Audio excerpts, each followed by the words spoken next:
Assalamualaikum warahmatullahi wabarakatuh.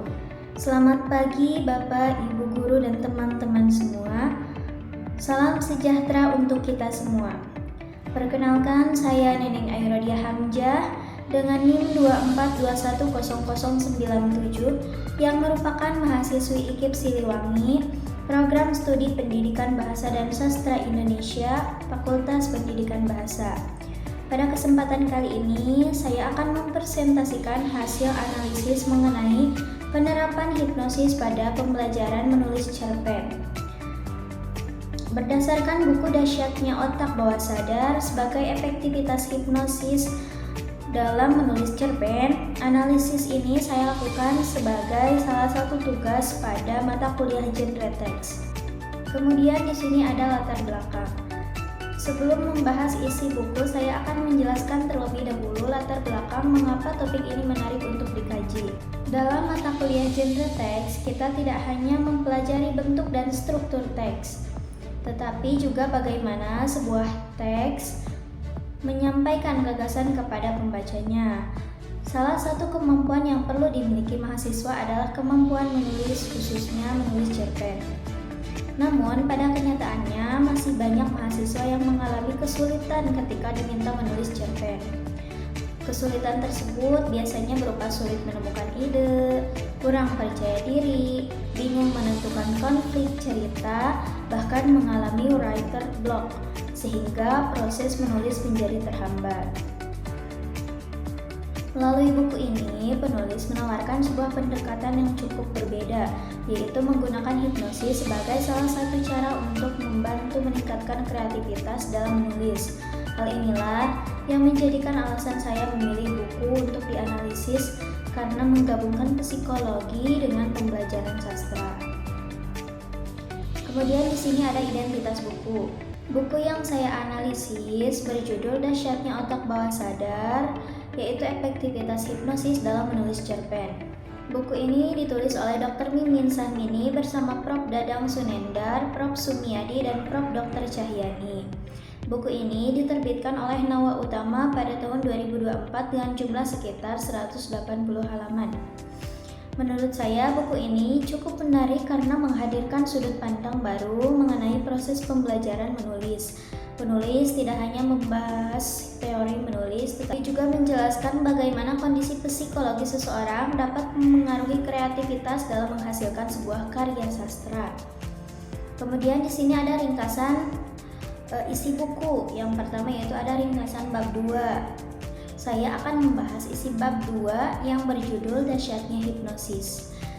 Dalam bab ini dijelaskan bahwa hipnosis bukanlah sesuatu yang identik dengan hal-hal mistis ataupun kehilangan kesadaran, seperti yang sering dipahami oleh masyarakat. Hipnosis merupakan proses komunikasi yang dilakukan dengan persetujuan individu sehingga seseorang berada dalam kondisi rileks atau disebut sebagai kondisi trance. Pada kondisi tersebut, pikiran menjadi lebih tenang sehingga sugesti positif lebih mudah diterima oleh pikiran bawah sadar.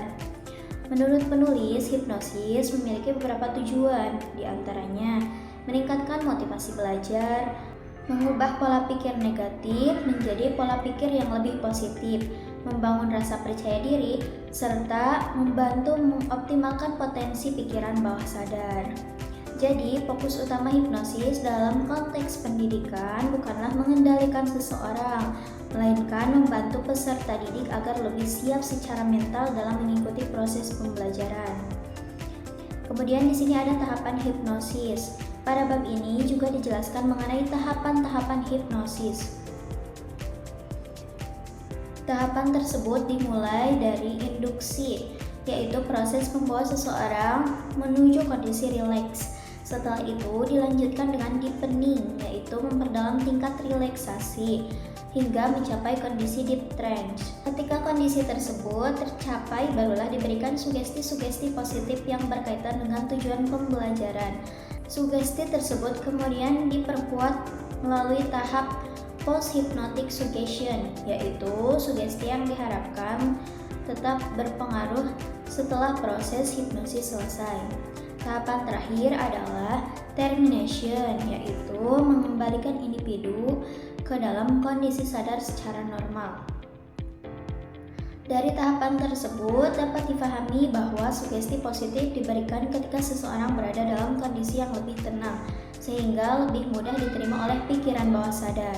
Kemudian di sini ada ringkasan bab 3 yang mana saya akan membahas tentang kreativitas dalam menulis cerpen.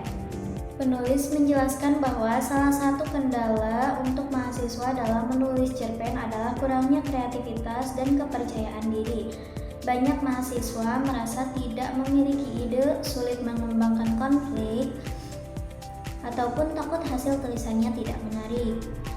Untuk mengatasi permasalahan tersebut, penulis menawarkan penggunaan model sinektik. Model sinektik merupakan model pembelajaran yang melatih kreativitas melalui penggunaan analogi, metafora, imajinasi, serta pengalaman pribadi. Dengan model ini, mahasiswa diajak melihat suatu permasalahan dari sudut pandang yang berbeda, sehingga ide-ide baru lebih mudah muncul. Menurut saya, model ini cukup relevan karena kreativitas memang tidak muncul secara instan, tetapi perlu dilatih melalui berbagai pengalaman berpikir kreatif. Kemudian di sini ada analisis genre teks. Berdasarkan analisis yang saya lakukan, bab 2 dan bab 3 dalam buku ini termasuk ke dalam teks eksposisi. Hal tersebut dapat dilihat dari tujuan penulis yang berusaha memberikan informasi sekaligus menjelaskan konsep hipnosis secara ilmiah kepada pembaca. Struktur penyajiannya juga sesuai dengan struktur teks eksposisi, yaitu diawali dengan tesis atau pernyataan umum. Kemudian diikuti argumentasi yang diperkuat oleh teori dan hasil penelitian, lalu diakhiri dengan penegasan kembali mengenai pentingnya penerapan hipnosis dalam pembelajaran menulis. Selain itu, ciri kebahasaannya juga menunjukkan karakteristik teks eksposisi karena menggunakan bahasa ilmiah, istilah teknis, hubungan, sebab akibat, serta didukung oleh fakta dan data penelitian. Kemudian di sini ada tinjauan kritis. Saya akan menyampaikan hasil analisis kritis terhadap buku ini, yang mana menurut saya buku ini memiliki beberapa kelebihan, yaitu penyajiannya yang cukup sistematis sehingga mudah dipahami oleh pembaca. Kemudian bahasa yang digunakan juga komunikatif meskipun membahas topik yang cukup kompleks. Selain itu, buku ini berhasil menghubungkan konsep psikologi dengan pembelajaran sastra sehingga memberikan perspektif baru dalam meningkatkan kemampuan menulis cerpen. Namun demikian, saya juga menemukan beberapa kekurangan. Salah satunya adalah banyaknya kesalahan penulisan kata atau tata bahasa yang digunakan dalam pembuatan buku tersebut. Kemudian di sini ada relevansi bagi pendidikan. Jika dikaitkan dengan dunia pendidikan, konsep hipnosis dalam buku ini sebenarnya tidak selalu berarti praktik hipnosis secara formal.